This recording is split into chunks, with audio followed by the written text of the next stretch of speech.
Welcome back, ladies and gentlemen. Welcome back. Welcome back to another edition of the Bush League Huddle Fantasy Football Podcast. What's up, everybody? How we doing, man? Week 5 is right here already. A month of football is in the books. I'm happy, I'm sad all at the same time. I'm sad for my record, and I'm also sad that a month is already gone. And what do we know after 4 weeks? A whole lot of nothing, because every single wide receiver that everyone drafted in the first round is either injured or just not living up to the hype, not named Amon-Ra St. Brown or Puka Nacua. But that's for the first 4 weeks. Now we're going to move on to week 5 over here. We got a fantastic episode for you guys right now.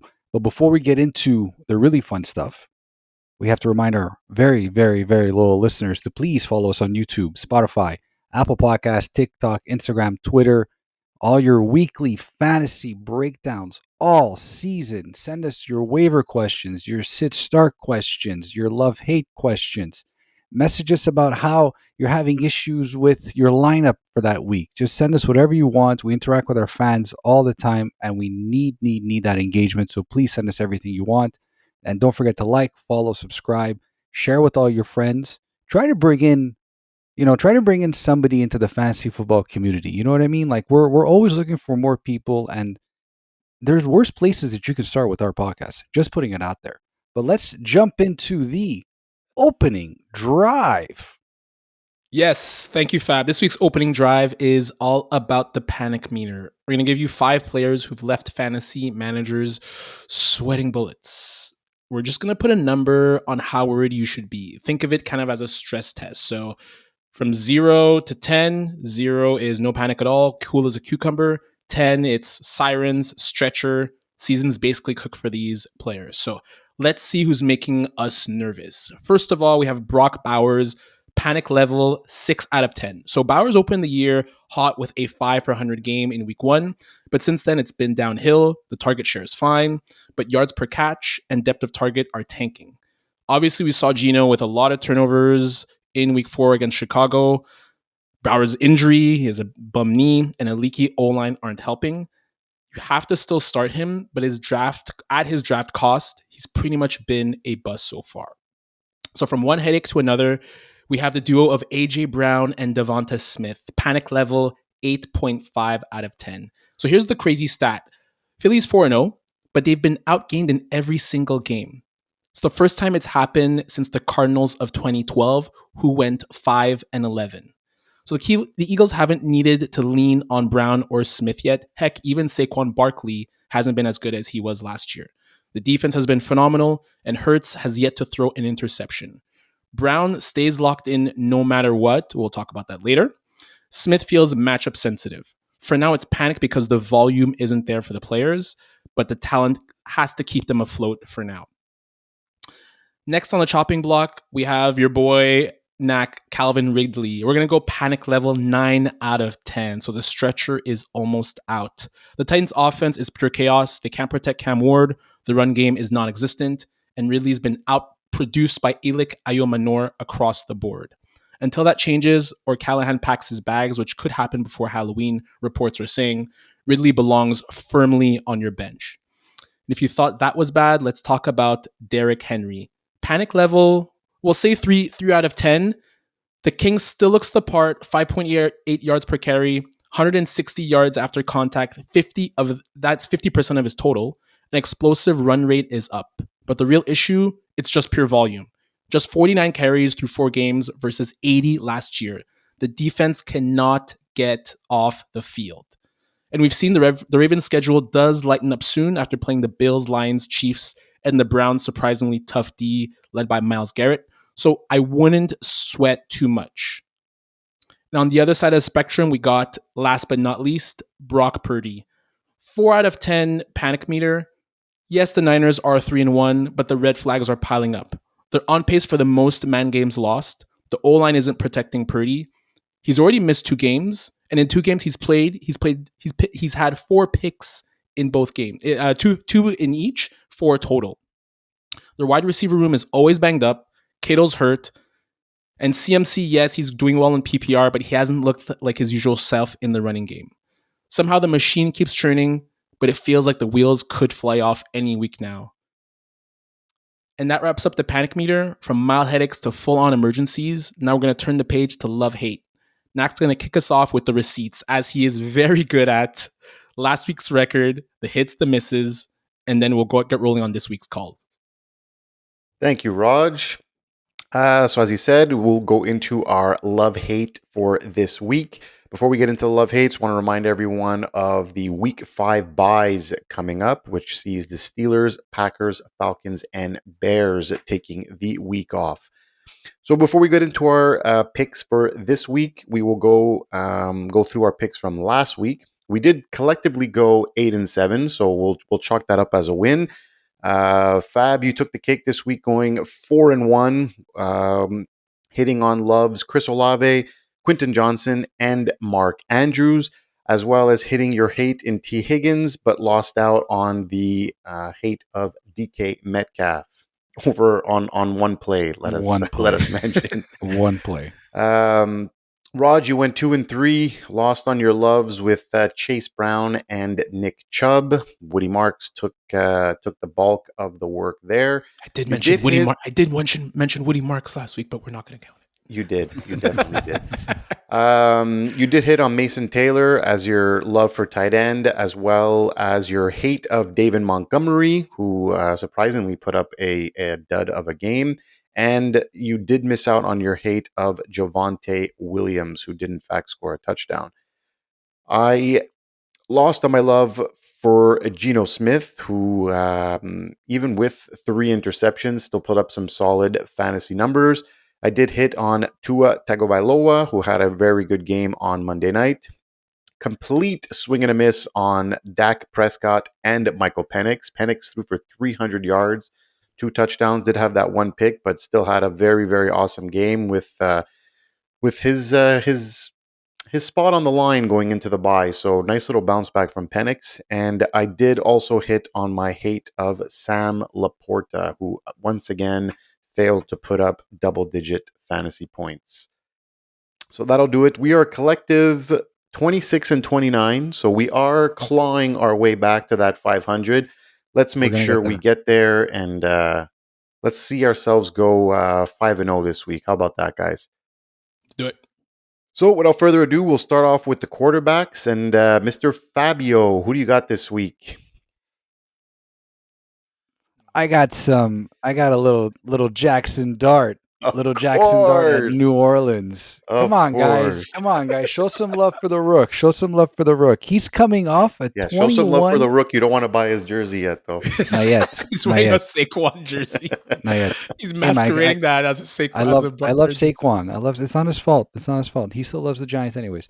But we're going to... Come on, guys. Love, hate. Let's go. Jackson Dart at New Orleans. He's coming off a 21 fantasy point debut. And Jackson's going to throw some more darts versus New Orleans D that's giving up the 7th most fantasy points to quarterbacks. New Orleans have surrendered 9 passing touchdowns to quarterbacks.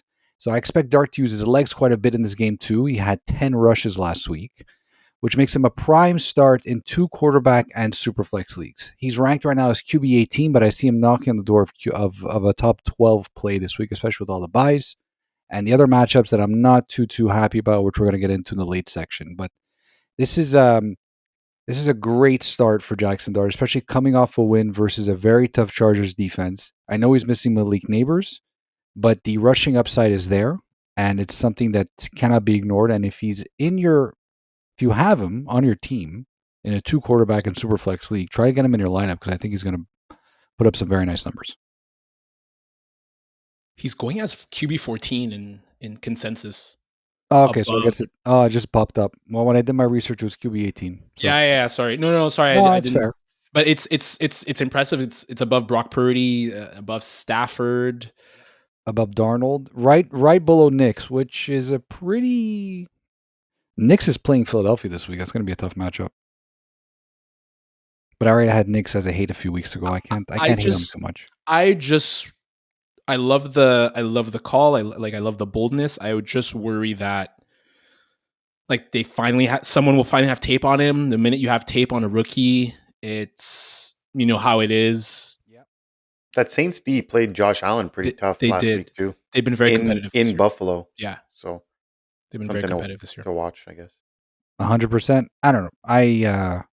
I like the cut of his jib, as they say. And maybe I'm biased, maybe I'm not, but I'm definitely biased. He's got some swag, if you know what I mean. Yep. Man, he Honestly, galvanizes the he locker has some room. juice. He He's- has, yeah. He's a cookout candidate, that's for sure. He's a candidate, dude. He has a lifelong membership.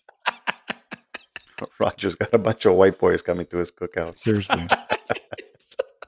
You know what they call? I was reading online. You know what they call Jackson Dart and Cam Scatterbo? The creatine Caucasians or something like that, or Caucasian cream. Oh my god, So stupid. I love it. Yeah, my next love is a little bit spicier, but still the matchup is there and it should be exploited. We got Bryce Young versus Miami. So I'm going to run off some numbers for you guys, okay? 30.48, 28.30, 26.02, 28.14. Those are the points that the last 4 QBs have scored against Miami. They've given up 7 total touchdowns, 0 INTs, and 7 passing touchdowns, 0 INTs, and 4 rushing touchdowns to those same QBs I just mentioned. Bryce is also getting Coker back this week, and I think he's in a great spot to put up some solid QB2 numbers. Fun fact, Bryce rushed into the end zone 6 times last year and already has 1 this year. So I think he has a pretty good opportunity to get 1 on the ground this week too. He's a sneaky good bye week fill-in, has a great start in the 2 QB and Superflex leagues. He right now is ranked as QB 26, which is ridiculous, which is very low. I like Bryce a lot more than a good chunk of the guys before him, like Wentz, Browning, Trevor Lawrence, and even Stafford, who has a tough matchup versus the Niners. I think I agree with this one. Yeah. I'm starting Bryce in 2 leagues. I don't have a choice. And you kind of feel it's like make or break-ish, kind of like last year. I think this is, listen, it's a very good matchup, and you would expect a decent amount of production. And I agree with the whole make or break aspect. If they don't put up points versus Miami this week, and they're home too, I think the leash on Bryce is going to get very short very quickly. Nice. So now move on to my hates. So my first hate is Jayden Daniels at the LA Chargers. Holy smokes. Yeah. So again, Talk like I'm about not saying hot bench him. fire. I'm not saying bench him. I want to be clear on that. I just don't think he's going to have as nice of a game as we expect him to. So the Chargers are coming off a loss versus the Giants, so they're going to be pissed. Daniels' first game back after missing the last 2 with a sprained knee, and he gets to face a team that has surrendered only 3 passing touchdowns all season and less than 190 passing yards to the last 3 QBs they faced. Scary Terry is apparently trending in the right direction, but quad injuries can be tricky, so I don't know if he's going to play this week. Either way, I think it's tough sledding for Daniels this week, and right now he's ranked as a fringe QB1, ranked as he popped up a little bit. He's ranked as QB7, but I think he finishes outside of the top 12. So the Green Bay defense isn't as good as we thought it was, right? But when he played Green Bay, they were fantastic, and he put up 19 points against them. So 19 points last week would give you about... No, last week, like when he played like 3 weeks ago, right? Yeah. But like 19 points last week would give you about QB 15-ish. So I just don't think he pops up. Like right now, he's usually projecting for like the 22, the 23, the 24s. I mean, I don't think he's that high. Well, he's in my team right now, so I can tell you right off the bat. Maybe 19. He's projected for... Apologies, ladies and gentlemen. 19 points. 20 and a half on my end over here. So just to say, I mean, depending on your scoring settings and all that stuff, it's a very tough matchup. It can't be ignored. Right, scoring settings. Yeah. And they're back in LA as well. And the fact that he's missing some of his weapons, and honestly, I don't know to what degree he's going to be back into his full strength.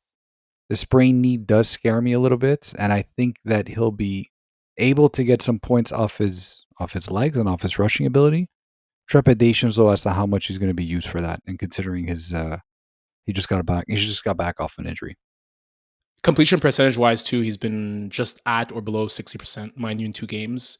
But from what I even see on Twitter from analysts, like there's a slight regression so far with Daniels. So I will be curious to see how he plays.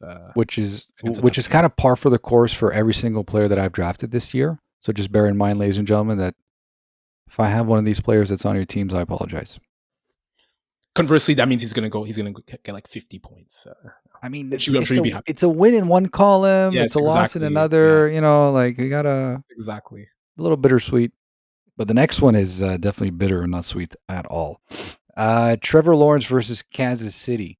So Joey Sunshine is currently ranked as QB 22 this week, and even in a home matchup, he's riding my bench in all formats. Ever since the Chiefs' first game, where they surrendered 3 touchdowns to the Chargers, they've given up 1 passing touchdown and have 3 INTs to show for it. Chiefs D is rounding into midseason form and currently giving up the 7th least fantasy points to opposing quarterbacks. Strong sit for me, even in a week with 4 teams on bye. They're throw a dart at a board, and whoever's on the waivers right now is who I would start over Trevor Lawrence. Yeah, I mean, hard to argue with Trevor Lawrence. And Not been great. and I think this might be the last time that we have Trevor Lawrence as a hate this year, just considering how he's been playing and how that offense has been chugging. I don't, because you know how we try not to pick hates for guys that are really ranked outside, just to keep us honest and make it very difficult for us. From what I've seen so far from Trevor Lawrence in that offense right now, that's it leaves a lot to be desired, and you really expected him to take the jump, and you can't see it. You really, really can't see it. And the schedule: KC week 5, Seattle's amazing D week 6. The Rams are always tough week 7, and then he has a bye. So to your point, I have a dilemma with him or Jake Browning, and the other league we're in, Fab, and I think I'm gonna have to take your advice on that one as well. Honestly, yeah, Jake Browning has a better chance of, mind you, Jake Browning has a better chance of playing better. And it doesn't make any sense. All the weapons are there. Even the running back, like Travis Etienne, has been playing out of his mind so far this year. Very surprising. Yeah, Yeah. exactly. You have 2 premier wide receivers. You have pretty good tight ends. But I don't know. I have no idea. Yeah, Thanks, so that's Fab. it for me. Thank you for your love and hates at the QB position. I will take over now and give you my love and hates for the running back positions. So, for my first love this week, it's going to be Trey Benson, consensus RB21 versus the Titans. So, he was a hot name on the waiver wire last week, but failed to perform the way his fantasy managers expected. Always tough when you're named the starter. Quick turnaround Thursday night football game. He rushed 8 times for 35 yards, although he did catch 5 passes for 19 yards. So to somewhat save his day in PPR formats. But he's back at home in week 5, and he gets a very juicy matchup versus a Titans team that is in complete disarray. They are giving up the 4th most points to running backs so far, and gave up almost back-to-back 30 burgers to Jonathan Taylor, and Woody Marks with 32.8 and 27.9 respectively. So all cylinders go for Trey Benson in week 5. I love the call. I love the matchup. Apparently, he just popped up on the injury report this week, and considering it's there's not a lot to it, just for managers out there to keep an eye on this, because it's very smoke and mirrors. Just looking at the latest news for Trey Benson, and I know because I have him on a few teams. It's just something to keep an eye on. Even though they're playing on Sunday, so it should be fine, hopefully by then. But considering it's a 4:00 start, you might just want to have backups available in the event that for whatever reason he can't go. Well, DeMarcado should be owned just because it seemed like if and when the Cardinals are down. When I watched the game last week, he played a lot in the 4th quarter. He was a big part of their comeback. He was. Yeah, when they were down, they kind of leaned more towards DeMarcado for sure. Yeah. Next running back I love this week is going to be Mr. Alvin Kamara versus the Giants. RB18 consensus from PFF or Football Pros, Fantasy Football Pros. So I don't know. I ask you guys, are we finally seeing a decline from Kamara, or are the Saints just that bad? So the volume's been there despite them being down in every game this season, and he's just not been very efficient. 49 a total receiving yards on 16 receptions, and his worst showing coming last week when he went 4 receptions for 2 yards. So it's been a little bleak, but he still has double digit points in 3 out of 4, while not finding the end zone since week 1. So he gets the Giants in week 5, who gave up 25 plus points to Javonte Williams and Omarion Hampton just last week. So he might get a few more dump offs as well this week with the Giants pass rush. So I also like him to score a TD. Usually doesn't go this long without getting a TD. So that boosts up his numbers and gets him to that 16, 17 point range for week 5. I see a lot of dump offs to Kamara when the New York Giants pass rush gets past the offensive Great call. line and goes right Yeah. after Spencer Rattler.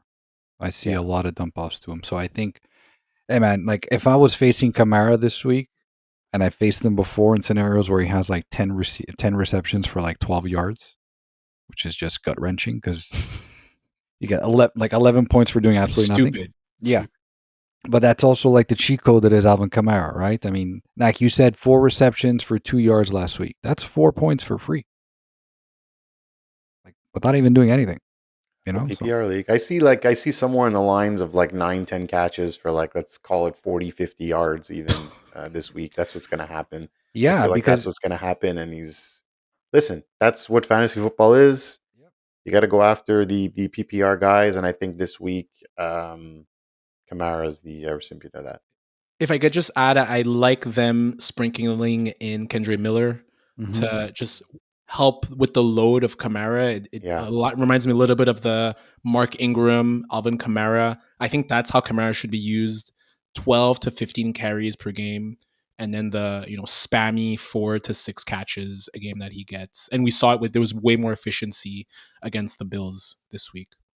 Yeah, I don't find Kamara's ever been great as a bell cow, No, right? No. Like he's just been really efficient with his touches, and that's yes. what you kind of want, right? So just forcing him into too many carries is just not the way to go with Kamara. I definitely agree on that front. Yeah, great call. So those are my loves for the week. My hates this week, we are starting with Jacory Croskey-Merritt, or Bill, as he likes to be called. Running back 31 this week, going against at LA Chargers.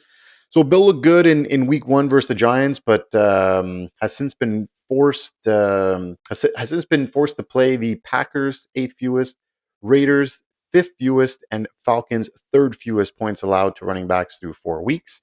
And things don't really get any easier in week 5 as he gets the Chargers run D, giving up the 4th fewest points to RBs. The backfield looks really murky right now too, and it seems like they're set to deploy like a 3-man committee. Seems like a Yeah. lot of guys are getting their hands on the ball, and I mean, with the bye starting this week, it might be hard to get out of your lineup even as like out of the flex play. But I would look for a different option coming up here against the Chargers.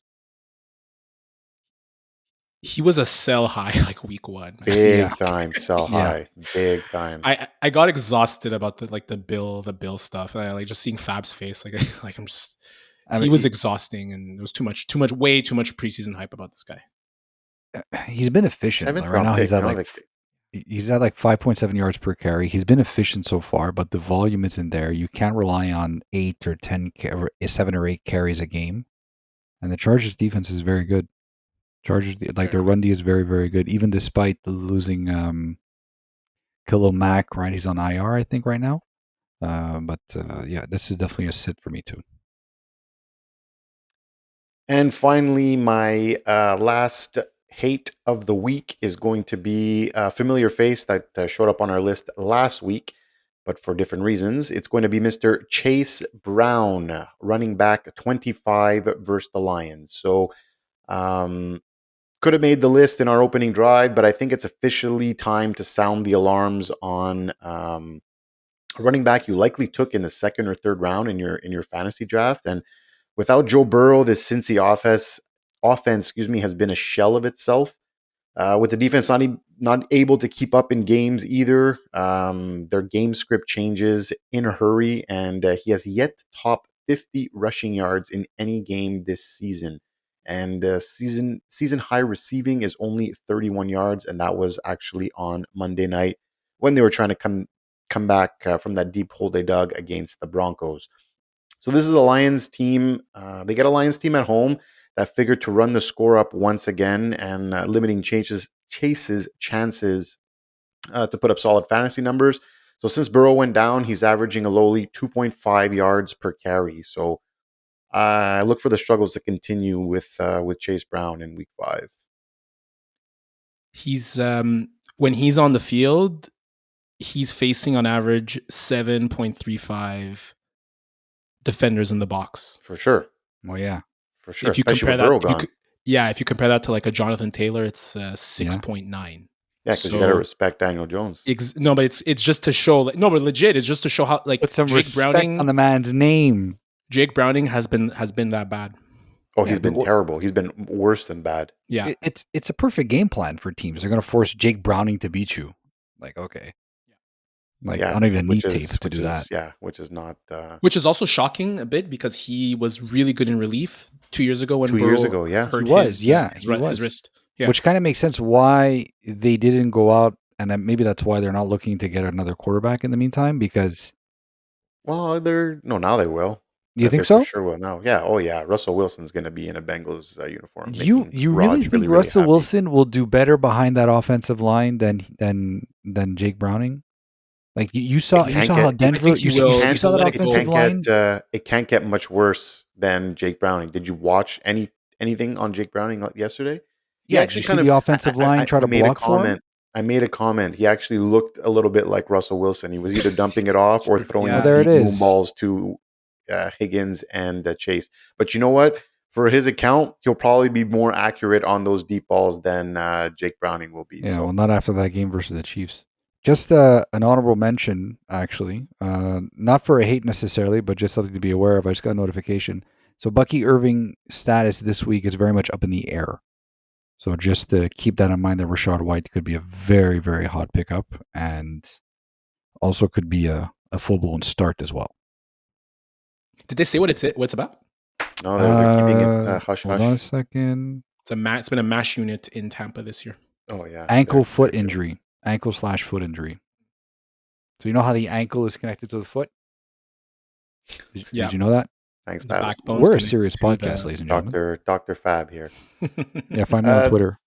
That'll do it, guys, for my running backs. Raj, finish us off here, or keep the pot rolling here with the this isn't with the wide receivers that you love and hate this week. We haven't had a Deshaun Watson joke all year, Fab. What is wrong? Well, because the massage community haven't really been playing all that much this year. Both Deshaun Watson and Justin Tucker. Oh, we added Tucker.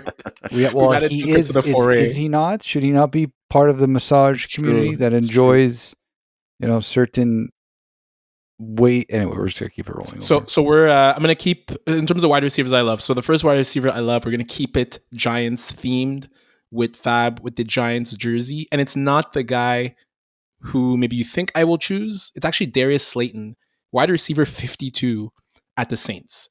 Wow. So with the injury to Malik Neighbors, trying to decipher between Slayton and Wan'Dale Robinson will indeed be difficult.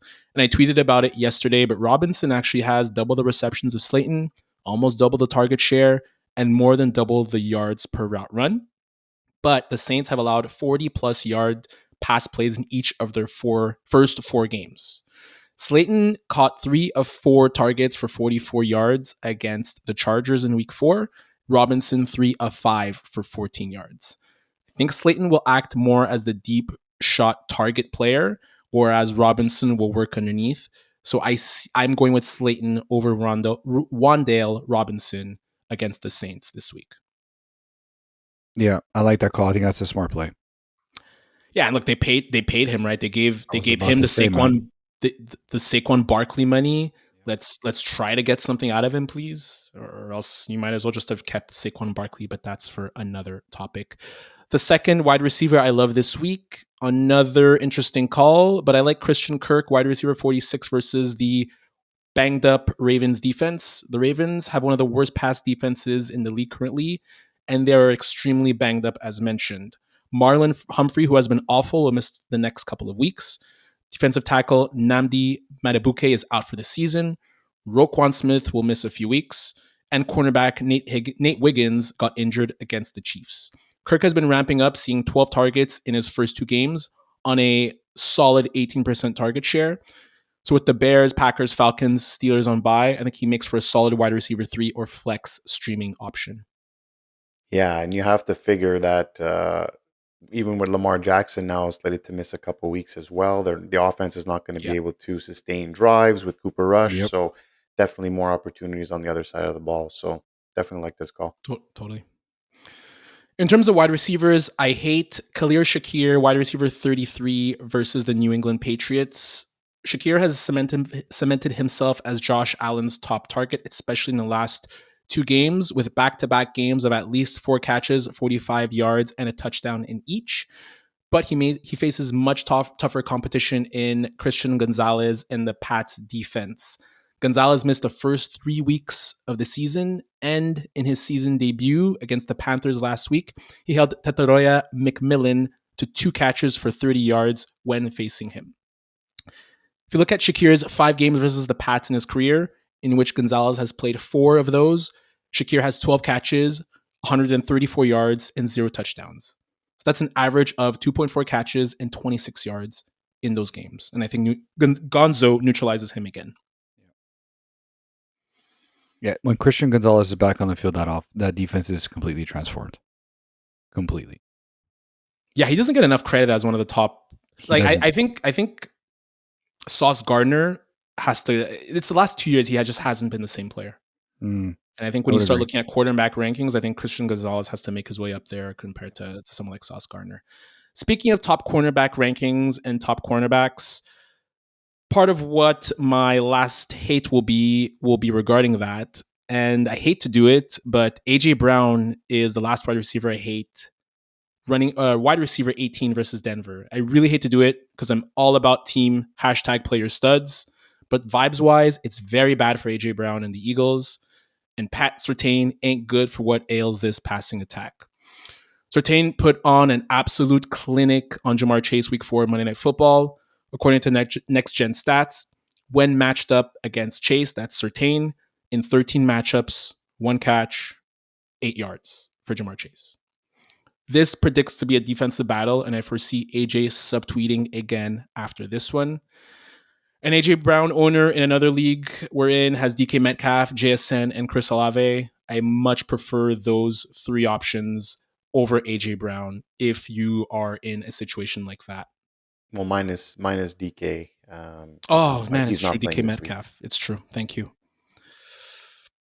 But he was on my do not draft list since the jump, and it has nothing to do with AJ Brown, the player. He's a fantastic player.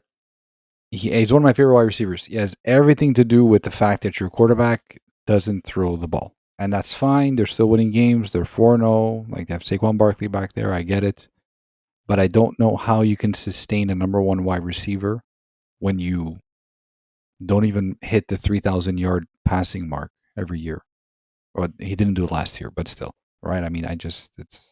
The Eagles, to me, they're the modern-day Cowboys. Like, when I see Jalen Hurts, I see Troy Aikman. I see someone who's relied upon on a great defense, a tremendous offensive line, and a potential Hall of Fame running back, and they don't have to throw the ball very often. And when he's tasked to do that, like the Super Bowl, like in the 4th quarter against the Rams, in the NFC Championship against the Commanders, he can do that. But I get it. Like, why you're going to risk turnover? He has no turnovers this year. Yeah, but that's the thing. They're 4-0. They're playing amazing football, and to the Eagles and Nick Sirianni and the offensive that's all that matters to them, right? Like, if he wants to pout, he's going to pout, and they're going to have to figure it out. But fantasy-wise, I definitely agree. It's tough to trust AJ Brown week in and week out. But man, they're winning games. It's not like they're 1-3 right now, right? And you're not throwing him the ball. Well, the squeaky wheel usually gets the grease, right? And he was posting whatever he was posting on social media, which I still don't understand what it means. I read it a few times and I was still very confused. I'm assuming it's him complaining, I guess. Well, I have no idea. I'm a philosophizer. Yeah, but that's fine. I guess he's reading too many books on the sideline, which again he has time to do because he's not even playing or getting the But, ball. but I just want to, but like I'm just looking at his 2022 and 2023 with Hurts. He had 145 targets in 2022, 88 catches, 1,400 yards. The next year, 158 targets, 106 catches, 1,400 yards. Like it has to be Saquon and the defense. Like the defense got It has to be the defense. The defense got incredibly much better. Yeah. incredibly better. Raj, why don't you give us a tight end before we end this off here? With pleasure. Tight end I love, and we'll go back to the well of the Houston Texans. Dalton Schultz, tight end 19 at Baltimore. Schultz actually has really good underlying metrics so far without the touchdowns to truly be startable, but I think that luck changes this week. He has a route, he's run a route on 67% of his dropbacks. He has a very solid 16% target share just behind Christian Kirk, and he's averaged 5 catches in each of the past 2 games. We talked about the issues with the Ravens' leaky defense, who I mentioned is missing players at all 3 levels of the defense. And they've also allowed the 4th most receiving yards and 7 most fantasy points per game to tight ends. So I'm starting all the Texans this week, including Dalton Schultz. All the Texans. Including Nico Collins. Including Nico Collins, yes. He needs a get right game. My God, does he ever need a get right game? He's got a chance. This is disturbing, concerning week for the Ravens. If they lose this one, it's they're done. If they lose this week, it's over. Especially with Lamar slated to miss 2 to 3. Yeah, this is a must-win for them for sure. Totally. I think Fab, who do you got tight end wise? Derrick Henry. So I never thought I'd ever be saying this name on this podcast ever in my life. I have Darren Waller at Carolina. So remove the missing persons as in the paper because Darren Waller is back. He hauled in 3 of his 4 targets for 27 yards and 2 touchdowns last week versus the Jets. This week he goes up against the Panthers that give up the 6th most fantasy points to tight ends. And the fact that Tyreek Hill is out for the season, I think Waller can flirt with top 12 value right now. He's being ranked as tight end 21. So if you're desperate, I think he's worth a start. I think he's going to be that big red zone target that Tua needs. And like targets have been vacated with Tyreek being gone.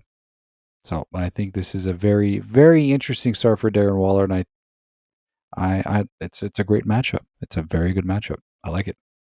This to me sounds like that this is going to be one guy someone spends a lot of money on the waiver front, and it's going to be this week's Trey Tucker. I feel he did only have 3 targets. Yes, in the red zone, he caught both touchdowns. 4 targets. Excuse me, 4 targets. I thought it was 2 for 3. That's what this sounds to me. Especially like it was on Monday night in the lights, everyone was watching. This is going to be the guy people overspend on. It's Darren Waller. He's due for an injury any second now. Probably just happened as I spoke. So I don't know. I would definitely be weary on the Darren Waller. Let's see a couple games. I would spend. I have a great tight end now with Tyler Warren. Thank you, Nick Burris. I would spend a ton of fab on Darren Waller because of what Jonnu Smith did last year. Thank you. Holy like they spammed the hell out of Jonnu. Like they made him the focal point. And if Waller, to your point, Nak, but if Waller is healthy, I could see the same thing happening. And that is a big if. But that is a big if he's healthy. But I do like the Jonnu Smith comp, and I just feel like a lot of the reason why he's on my love list is not necessarily because he's versus Carolina, which is a great matchup. I think a lot of it has to do with the fact that now he's going to be forced to play a bigger role in that offense with Tyreek Hill being out for the season. And there's going to be Hill commands 140 targets a year, 120 targets a year. There's going to be a portion of that's not going to be forced to go to Darren Waller. And his 2 touchdowns were in the red zone. Like, you know what? They're going to have to get to the red zone, right? Against Carolina. Anyone can get to the red zone versus Carolina. Well, look, time will tell. I'm interested. I'm honestly interested to see if it really does get a bigger part of that offense. But I know we have a few Miami Dolphins fans in the Bush League that are very interested to make sure he does take part in the. Listen, he's he's a free man. You know what I'm saying? Like no longer Kelsey Plum is weighing him down. The guy has no more weight on his back. Like he can do what I'm just saying. Eat your popcorn, girl. Well, That's what that was yesterday. I was so confused. Yeah. Anyways, I'll end it off here with my tight end. It's going to be a hate this week. I do not like TJ Hockenson, tight end 10 versus the Browns in London. For someone who's was being drafted as a top 5 tight end, he's been anything but that so far. His best game of the year came against a Swiss cheese Cincinnati D, and he needed a TD to hit double-digit fantasy points, 5 for 49 and a touchdown. The other 3 weeks, he has a combined 8 catches for 66 yards and no touchdown. Yes, the QB play has definitely not helped his numbers, but he becomes really hard to trust on a weekly basis. And I'm not saying you flat out drop him, but you definitely he's definitely not going to be in your starting lineup anytime soon. And although the position is volatile at times, there are surely much better options waiting on the waiver wire. So I would definitely sit TJ in all formats until further notice. I think Addison being back doesn't help. I think Thielen being there. I think Thielen being there doesn't help either. Not that he's used very much, but yeah. Addison had a great first game back. Great one play. It was one play, the broken blown coverage play. Yeah, 80 still yards, works, man. 70 yards. Still counts. For sure. Well, that'll do it for us, ladies and gentlemen. Those are our love hates for week 5. Please remember to follow us on all the social medias and like, subscribe, and comment. We will see you next week, hopefully going a perfect 15-0 this week, and we'll see what happens. Raj, the music. Play us out. Play us out. I'm going to get chewed out by Stamati and Guido tomorrow. Can't wait. No comment. That's my tight end. Come on, guys. I have a heart. Good Darren night. Waller. Good night, everyone. Peace out.